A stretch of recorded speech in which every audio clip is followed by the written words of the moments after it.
નમસ્કાર મિત્રો, સ્વાગત છે આપનું આજના તાજા સમાચારોમાં। તો મિત્રો, આજના સમાચારો વિશે વાત કરવાની છે તેમના પહેલા આપને મિત્રો જણાવી દઈએ કે વિડીયોને અંત સુધી જોતા રહેજો, જેથી કરીને મિત્રો આજના દરેક સમાચાર કામના છે જે તમને મળી જાય। અને મિત્રો, ગુજરાતના રોજે રોજના તાજા સમાચાર મેળવવા માંગતા હોય તો મિત્રો વિડીયોને એક લાઈક કરી ચેનલને મિત્રો જરૂરથી સબસ્ક્રાઇબ કરી લેજો, જેથી કરીને મિત્રો તમને દિવસભરના કામના સમાચાર અમારા યુટ્યુબ ચેનલ થકી મળતા રહે। તો મિત્રો, આજના સમાચારો વિશે વાત કરીએ તો રેશન કાર્ડ ધારકોને મળશે આટલી વસ્તુ મફત। મિત્રો, ગુજરાત બજેટ 2024માં નાણામંત્રી કનુભાઈ દેસાઈએ રાજ્યની જનતાને પોષણક્ષમ આહાર માટે મહત્વપૂર્ણ જોગવાઈ કરી છે, જેમાં અન્ન નાગરિક પુરવઠા અને ગ્રાહકોની બાબતોના વિભાગ માટે કુલ મિત્રો 2711 કરોડની જોગવાઈ કરી છે। મિત્રો, બજેટમાં રેશન કાર્ડ ધારકોને મફત અનાજની સાથે સાથે સસ્તી તુવેર દાળ, ચણા દાળ અને ખાદ્ય તેલ આપવા કરોડો રૂપિયાની ફાળવણી કરવામાં આવી છે। આ ઉપરાંત મિત્રો વાત કરીએ તો કેન્દ્રએ પણ અંત્યોદય યોજના હેઠળ રાશનની દુકાનો દ્વારા આપવામાં આવતી સબસિડી યોજનાને મિત્રો વધુ 2 વર્ષ માટે લંબાવી દીધી છે। ત્યાર પછીના મિત્રો આગળના સમાચારો તરફ નજર કરીએ તો ગુજરાત સરકારે નમો સરસ્વતી યોજના સ્કોલરશિપની જાહેરાત કરી। ગુજરાત સરકારે મિત્રો સ્ટેમ એટલે કે સાયન્સ, એન્જિનિયરિંગ, ટેકનોલોજી અને મેથ્સમાં વિદ્યાર્થીઓની સંખ્યા વધારવા માટે 2024 અને 25 માટે નમો સરસ્વતી યોજના સ્કોલરશિપની મિત્રો જાહેરાત કરી છે। સરકારે મિત્રો આ માટે 250 કરોડની જોગવાઈ કરી છે। નાણામંત્રી કનુભાઈ દેસાઈએ તેમના બજેટમાં ભાષણમાં જણાવ્યું હતું કે તે 21મી સદી વિજ્ઞાન અને ટેકનોલોજીનો યુગ છે, જેમાં આઈટી અને તેની સાથે સંકળાયેલી ટેકનોલોજી જીવનના તમામ મિત્રો પાસાઓને સ્પર્શે છે। ટેકનોલોજી સાથે સંબંધિત ક્ષેત્રોમાં સારા મિત્રો પગારની નોકરીઓમાં મિત્રો પણ નવી તકો ખુલી રહી છે। તેમણે મિત્રો વધુમાં જણાવ્યું હતું કે હું નમો સરસ્વતી યોજનાની દરખાસ્ત કરું છું। મિત્રો, આ સ્કોલરશિપ યોજના હેઠળ ઉચ્ચતર માધ્યમિક શાળાઓમાં ઓછી અને મધ્યમ આવક ધરાવતા કુટુંબોમાંથી વિજ્ઞાન પ્રવાહમાં પ્રવેશ મેળવનાર વિદ્યાર્થીઓને મિત્રો ધોરણ 11માં અભ્યાસ કરતી વખતે વાર્ષિક ₹10,000 અને ધોરણ 12માં અભ્યાસ કરતી વખતે ₹15,000 રૂપિયાની સહાય આપવામાં આવશે। મિત્રો, વિદ્યાર્થીઓને 2 વર્ષમાં ₹25,000 રૂપિયા સુધીની સહાયથી આગામી 5 વર્ષમાં વિજ્ઞાનના વિષયોમાં વિદ્યાર્થીઓની સંખ્યા મિત્રો વર્ષ 2 લાખથી વધારીને મિત્રો 5 લાખ થવાની અપેક્ષા છે। ત્યાર પછીના સમાચારો મિત્રો 50 વર્ષ માટે રાજ્યોને વ્યાજ મુક્ત લોન, આ લક્ષ્ય મેળવવા માટે કેન્દ્ર સરકારે ખોલી તિજોરી। મિત્રો, નાણામંત્રી નિર્મલા સીતારમણે મિત્રો મોદી સરકારના બીજા કાર્યકાળના છેલ્લી અને પૂર્ણકાલીન મહિલા નાણામંત્રી તરીકે 6ઠું બજેટ રજૂ કર્યું। ચૂંટણી વર્ષમાં આ સંપૂર્ણ નહીં પરંતુ વચગાળાનું બજેટ હતું। પોતાના બજેટના ભાષણમાં નાણામંત્રી મિત્રો નિર્મલા સીતારમણે મોટી જાહેરાત કરી અને કહ્યું કે રાજ્યોને મિત્રો 50 વર્ષ માટે મિત્રો 75,000 કરોડ રૂપિયાની વ્યાજ મુક્ત લોન આપવામાં આવશે। નિર્મલા સીતારમણે મિત્રો તેમના બજેટ ભાષણમાં વિકસિત ભારતના લક્ષ્યાંકને હાંસલ કરવા માટે રાજ્યોના સુધારા પર ભાર મૂક્યો હતો। તેમણે મિત્રો કહ્યું કે આ માટે સરકાર દ્વારા ઘણા બધા મિત્રો સુધારા કરવામાં આવ્યા છે। નાણામંત્રીએ વધુમાં જાહેરાત કરી હતી કે આ વિઝનને સાકાર કરવા માટે મિત્રો રાજ્યોને નાણાકીય મદદની જરૂર છે અને આ દિશામાં આગળ વધીને 50 વર્ષ માટે 75,000 કરોડ રૂપિયાની જોગવાઈ કરવામાં આવી છે। ત્યાર પછીના મિત્રો આગળના સમાચારો તરફ નજર કરીએ તો સરકાર વિદ્યાર્થીઓને 2850 રૂપિયાની સહાય આપી રહી છે। કેન્દ્ર અને રાજ્ય સરકાર દ્વારા શાળાના વિદ્યાર્થીઓ માટે અનેક પ્રકારની યોજનાઓ ચલાવવામાં આવે છે। આવી યોજના ઉત્તરાખંડ સરકાર દ્વારા પણ ચલાવવામાં આવી રહી છે, જેમાં મિત્રો એક યોજના હેઠળ ઉત્તરાખંડ સરકાર ધોરણ 9માં પ્રવેશથી મિત્રો તમામ વિદ્યાર્થીઓને મફત સાયકલ આપી રહી છે। મિત્રો, ફ્રી સાયકલ યોજના હેઠળ ડીબીટી દ્વારા મિત્રો વિદ્યાર્થીઓના ખાતામાં 2850 રૂપિયા જમા કરવામાં આવશે। ઉત્તરાખંડ સરકારની આ યોજના હેઠળ મેદાની વિસ્તારની શાળાઓમાં ભણતી મિત્રો વિદ્યાર્થીનીઓએ ફરજિયાતપણે સાયકલ ખરીદવી પડશે, જ્યારે મિત્રો પહાડી વિસ્તારોની વિદ્યાર્થીઓને મિત્રો મફત સાયકલ ખરીદવા અથવા તો મિત્રો કોઈ પણ અધિકૃત બેંક અને પોસ્ટ ઓફિસમાં 4 વર્ષની એફડી જમા કરાવવાનો વિકલ્પ મળ્યો છે। ત્યાર પછીના સમાચારો મિત્રો, જનધન ખાતા ધારકોને થશે મોટો ફાયદો. મિત્રો, પ્રધાનમંત્રી જનધન યોજના હેઠળ ખોલવામાં આવેલા ખાતામાં મિત્રો ખાતા ધારકને કુલ મિત્રો 1,30,000 રૂપિયાનો લાભ આપવામાં આવે છે. આમાં મિત્રો અકસ્માતિક વીમો પણ આપવામાં આવે છે.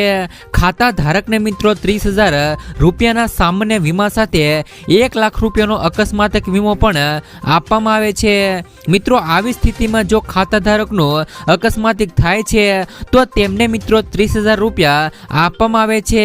જો મિત્રો આ અકસ્માતમાં ખાતા ધારકનું મૃત્યુ થાય છે તો તેમને મિત્રો 1 લાખ રૂપિયા સુધીની અલગથી આપવામાં આવે છે. એટલે કે મિત્રો કુલ મિત્રો ખાતા ધારકને 1,30,000 રૂપિયાનો લાભ આપવામાં આવે છે. ત્યાર પછીના સમાચારો મિત્રો, આ યોજનામાં ખેડૂતોને રૂપિયા મળશે ડબલ. સરકાર દ્વારા ખેડૂતો માટે કિસાન વિકાસ પત્ર યોજના શરૂ કરી છે, જેમાં મિત્રો ખેડૂતોએ આ યોજનામાં રોકાણ કરવાનું છે. આમાં ખેડૂતોને મિત્રો માત્ર ખાતરીપૂર્વકનું જ વળતર નહીં પરંતુ મિત્રો બમણા પૈસા પણ મળશે. આ યોજના હેઠળ ખેડૂતોને રોકાણ પર 7.5% વ્યાજ મળશે. આવી સ્થિતિમાં ખેડૂતોના પૈસા જે પણ 120 મહિનામાં ડબલ થઈ જતા હતા તે મિત્રો હવે 115 મહિનામાં ડબલ થઈ જશે. આ યોજનામાં લઘુત્તમ 1,000 રૂપિયાનું રોકાણ કરવું પડશે. મિત્રો, આ ખાતું તમે પોસ્ટ ઓફિસમાં જઈને ખોલાવી શકો છો. ત્યાર પછીના સમાચારો મિત્રો, અમદાવાદમાં થૂકતા પહેલા વિચારજો. અમદાવાદને સ્વચ્છ બનાવવા મિત્રો એમસીએ સઘન ઝુંબેશ શરૂ કરી છે. તમામ જાહેર રસ્તા ઉપર થૂકનારા લોકો પાસેથી ₹50 રૂપિયાથી લઈ માંડીને મિત્રો 100 રૂપિયા સુધીનો વહીવટી ચાર્જ વસૂલવામાં આવશે. રસ્તાઓ પર મિત્રો લગાવેલ સીસીટીવીની મદદ લેવાશે. ઉપરાંત મિત્રો લોકો જાહેર રસ્તા પર થૂકવાનું બંધ કરે તે માટે એક વિશેષ ટીમ પણ તૈનાત કરાશે. જાહેર સ્થળો પર થૂકતા, કચરો ફેંકતા તેમજ અન્ય ગંદકી કરતા લોકો માટે ટૂંક જ સમયમાં મિત્રો કોર્પોરેશન પોલિસી બનાવાશે. ત્યાર પછીના સમાચારો મિત્રો, આ રાજ્યોમાં વરસાદનું એલર્ટ. મિત્રો, હિમાચલ પ્રદેશ, જમ્મુ કાશ્મીર અને ઉત્તરાખંડમાં છેલ્લા 2 દિવસથી ભારે હિમવર્ષા થઈ રહી છે. દરમિયાન મિત્રો હવામાન વિભાગે આજે રાજસ્થાન, એમપી, યુપી બહાર, પંજાબ અને હરિયાણામાં વરસાદનું એલર્ટ જાહેર કર્યું છે. આ સાથે મિત્રો રાજસ્થાનના કેટલાક વિસ્તારોમાં કરા પડવાની પણ મિત્રો સંભાવના છે. જ્યારે મિત્રો 3 થી લઈને 5 ફેબ્રુઆરી વચ્ચે મિત્રો રાજસ્થાન, પંજાબ, હરિયાણા, દિલ્હી, પશ્ચિમ બંગાળ, રાજસ્થાન તેમજ મિત્રો ઝારખંડ, ઓડિશા, તમિલનાડુ, કેરળ, યુપીમાં વરસાદ પડી શકે છે. ત્યાર પછીના મિત્રો આગળના સમાચારો તરફ નજર કરીએ તો મિત્રો વર્ષ 2024 અને 25 માટે ટેકાના ભાવ જાહેર. ગાંધીનગર ખાતે કૃષિ રાઘવજીભાઈ પટેલના અધ્યક્ષસ્થાને રાજ્ય કૃષિ ભાવ પંચની બેઠક મળી હતી. વર્ષ 2024 અને 25 માટે ખરીફ પાકોના ટેકાના ભાવોની ભલામણ કરવા મળેલી આ બેઠકમાં અન્ન અને મિત્રો નાગરિક પુરવઠા મંત્રી કુંવરજીભાઈ બાવળિયા તેમજ મિત્રો કૃષિ રાજ્યમંત્રી બચ્ચુભાઈ ખાબડ ઉપસ્થિત રહ્યા હતા. કૃષિ મંત્રી રાઘવજીભાઈ પટેલે જણાવ્યું હતું કે ખેડૂતોને તેમની ખેત પેદાશો અને ઉપજના પોષણક્ષમ ભાવ મળી રહે અને ખેડૂતોને આર્થિક રીતે સદ્ધર થાય તેવા મિત્રો નેક હેતુસર ભારત સરકાર દ્વારા મિત્રો દર વર્ષે ટેકાના ભાવ જાહેર કરીને ખરીફ અને રવિ પાકોની ખરીદી કરવામાં આવે છે. ત્યાર પછીના મિત્રો આગળના સમાચારો તરફ નજર કરીએ તો મિત્રો ખેડૂતો માટે નવી યોજના. દેશના ખેડૂતો માટે મિત્રો સૌથી એક નવી યોજનાને લઈને સારા સમાચાર આવ્યા છે, જેમાં મિત્રો ખેડૂતોની આવક બમણી કરવા માટે સરકાર મિત્રો થ્રેસિંગ મશીન પર 2 લાખ રૂપિયા અને 50,000 રૂપિયા સુધીની સબસિડી આપી રહી છે. કેન્દ્રએ મિત્રો આ માટે ઘણા પગલાં પણ લીધા છે. આ માટે મિત્રો કેન્દ્રએ ખેડૂતો માટે કૃષિ યાત્રીકરણ યોજના નામની યોજના શરૂ કરી છે. રાજ્યમાં લગભગ મિત્રો 80% ખેડૂતો નાના અને સીમાંત જમીન ધારકો છે. મિત્રો સ્વાભાવિક છે કે તેમની આવક પણ ઘણી ઓછી છે. છે। આવા ખેડૂતોને મદદ કરવા માટે આ યોજના શરૂ કરવામાં આવી છે। આ યોજનામાં નાના અને સીમાંત ખેડૂતો, મહિલા ખેડૂતો અને અનુસૂચિત જાતિ અને મિત્રો જનજાતિના ખેડૂતોને સબસિડી આપવામાં આવે છે। ત્યાર પછીના મિત્રો આગળના સમાચારો પશુપાલકો અને માછીમારોને કિસાન ક્રેડિટ કાર્ડ। દેશમાં પ્રથમ વખત પશુપાલકો અને માછીમારોને કિસાન ક્રેડિટ કાર્ડ અપાયા છે। 50 કરોડ પશુઓને રસીકરણ કરાયું છે। બાળકોનું શિક્ષણ સુધર્યું અને ડ્રોપ આઉટ ઓછો થયો। આદિવાસી ગામોમાં વીજળી અને પાણી પહોંચ્યું। આદિવાસી ગામોમાં મિત્રો ઇન્ટરનેટની સુવિધા ઉપલબ્ધ કરાવાઈ છે। તેમજ મિત્રો સિકલ સેલ બીમારી માટે રાષ્ટ્રીય મિશન શરૂ કરાયું છે। વિશ્વકર્મા યોજના હેઠળ 84 લાખ લોકો જોડાયા છે। તેમજ મિત્રો પીએમ સ્વાનિધિ યોજના દ્વારા લોકોને મિત્રો બેંક સાથે પણ જોડાયા છે અને તેમને સુવિધાઓ પણ મળી રહી છે। ત્યાર પછીના મિત્રો આગળના સમાચારો રેશન કાર્ડ ધારકો આપે ધ્યાન। મિત્રો સરકારી સૂત્રોનું કહેવું છે કે 1 લાખથી વધુ લાભાર્થીઓ અયોગ્ય છે, જેઓ મિત્રો બંગલા, કાર અને મકાન ધરાવતા હોવા છતાં ગરીબ કલ્યાણ યોજનાનો લાભ લઈ રહ્યા છે। જેને જોતા પુરવઠા વિભાગે હવે યુનિટ વેરિફિકેશનની તૈયારીઓ શરૂ કરી દીધી છે, જેમાં મિત્રો કોટેદાર તે તમામ સભ્યોના અંગૂઠાની છાપ લેશે જેમના નામે મિત્રો રેશન લેવામાં આવી રહ્યું છે। પહેલા મહિનામાં ઘરનો એક સભ્ય રાશન લેશે, જ્યારે મિત્રો બીજા મહિને બીજા સભ્યે મિત્રો અંગૂઠા વડે રાશન લેવું પડશે। આ રીતે મિત્રો દર મહિને નવા સભ્યો અંગૂઠો લગાવીને એક પછી એક રાશન લેશે, જ્યાં સુધી મિત્રો તમામ એકમોની ચકાસણી ન થાય ત્યાં સુધી આ ક્રમ ચાલુ રહેશે। મિત્રો વેરિફિકેશનની આ નવી સિસ્ટમ શરૂ કરવા માટે ઈ લૂપ મશીનને સુધારાઓની તૈયારીઓ પણ ચાલી રહી છે। ત્યાર પછીના સમાચારો મિત્રો 2000 રૂપિયાનો 16મો હપ્તો જાહેર। ભારત સરકાર દેશના ગરીબ ખેડૂતોને આર્થિક સહાય પૂરી પાડવા માટે પ્રધાનમંત્રી કિસાન સન્માન નિધિ યોજના નામની એક અદ્ભુત યોજના ચલાવી રહી છે। આ યોજના હેઠળ દર વર્ષે ખેડૂતોના ખાતામાં 6000 રૂપિયાની આર્થિક સહાય આપવામાં આવે છે અને આ 6000 રૂપિયાની નાણાકીય સહાય દર વર્ષે 3 હપ્તામાં આપવામાં આવે છે।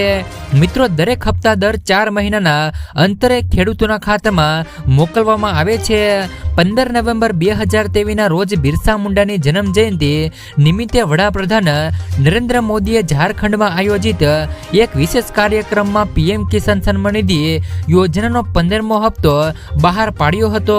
મિત્રો આ સમયગાળા દરમિયાન 15મા હપ્તાના નાણાં 8 કરોડથી વધુ ખેડૂતોના ખાતામાં મોકલવામાં આવ્યા હતા। 15મા હપ્તાનો લાભ મળતા કરોડો ખેડૂતો ખૂબ જ ખુશ છે। 15મા હપ્તાનો લાભ મળ્યા બાદ દેશભરના કરોડો ખેડૂતો હવે પ્રધાનમંત્રી કિસાન સન્માન નિધિ યોજનાના 16મા હપ્તાની રાહ જોઈ રહ્યા છે। આવી સ્થિતિમાં ઘણા ખેડૂતો પૂછી રહ્યા છે કે સરકાર મિત્રો પીએમ કિસાન સન્માન નિધિ યોજનાનો 16મો હપ્તો ક્યારે મોકલી શકે છે। તો મિત્રો મીડિયા રિપોર્ટ અનુસાર સરકાર પીએમ કિસાન સન્માન નિધિ યોજનાનો 16મો હપ્તો ફેબ્રુઆરી અથવા તો માર્ચ મહિનામાં ટ્રાન્સફર કરી શકે છે। ત્યારબાદ મિત્રો આગળના સમાચાર તરફ નજર કરીએ તો મિત્રો રસ્તા ઉપર રખડતા ઢોર અંગે ગુજરાત સરકારનો મોટો નિર્ણય। મિત્રો ગુજરાત રાજ્યમાં રખડતા ઢોર અંગે સરકારે મિત્રો ગાઈડલાઈન જાહેર કરી છે, જેમાં મિત્રો મહાનગરપાલિકા અને નગરપાલિકા વિસ્તારોમાં મિત્રો ઢોરનું રજીસ્ટ્રેશન સાથે મિત્રો ટેગ લગાવવું ફરજિયાત કરાયું છે। તો મિત્રો ટેગ વગરના ઢોર પકડાશે તો મિત્રો તેને ઢોરવાડે લઈ જવાશે, જ્યાં મિત્રો ઢોરને છોડવા માટે મિત્રો 1000 રૂપિયા સુધીનો દંડ કરવાનું નક્કી કર્યું છે। તો મિત્રો બીજી તરફ જાહેર રસ્તાઓ પર મિત્રો ઘાસનું વેચાણ અને ખવડાવવા ઉપર પણ મિત્રો સરકારે પ્રતિબંધ ફરમાવ્યો છે। તો મિત્રો આજના સમાચારો વિશે વાત કરીએ તો મિત્રો 2024ની અંદર મધ્યમ વર્ગને મળશે મોદી સરકારની મોટી ભેટ। સુકન્યા સમૃદ્ધિ યોજનામાં રોકાણ કરનારા રોકાણકારોને મોદી સરકારે નવા વર્ષની મોટી ભેટ આપી છે। સરકારે મિત્રો નાણાકીય વર્ષ 2023 અને 24ના ચોથા ક્વાર્ટરમાં માટે મિત્રો આ યોજનાનો વ્યાજ દર 8%થી વધારીને 8.2% કર્યો છે। તમને મિત્રો જણાવી દઈએ કે પીએમ મોદીએ દેશના પ્રથમ કાર્યકાળમાં છોકરા છોકરીઓ માટે સુકન્યા સમૃદ્ધિ યોજના શરૂ કરી હતી। આ યોજના હેઠળ એક માતા પિતા 2 બાળકીઓ માટે ખાતા ખોલાવી શકે છે। ત્યાર પછીના સમાચારો મિત્રો, હવે લાખો ખેડૂતોને થશે ફાયદો। મિત્રો, ખેડૂતોના સૌથી મોટા સારા સમાચાર મળ્યા છે કે મિત્રો હવે ડીએપી ખાતરની થેલીઓમાં વધુ સબસિડી મળવા પાત્ર થશે। જણાવી દઈએ કે ડીએપી ખાતરની જે પણ થેલીમાં પહેલા કરતા 40% વધુ સબસિડી મળવા પાત્ર થશે। હવે ખેડૂતોને ખાતરની થેલીઓ ખૂબ જ ઓછી કિંમતે મળશે। એટલે કે મિત્રો ખેડૂતોને એક બોરીમાં ₹500નો નફો મળતો હતો તો હવે તેમાં મિત્રો ₹1200નો નફો મળશે। એટલે કે મિત્રો ₹2400ની કિંમતની બેગ ₹1200માં મળશે। આ રીતે ડીએપી ખાતરમાં ખેડૂતોને મિત્રો મોટી બચત થશે।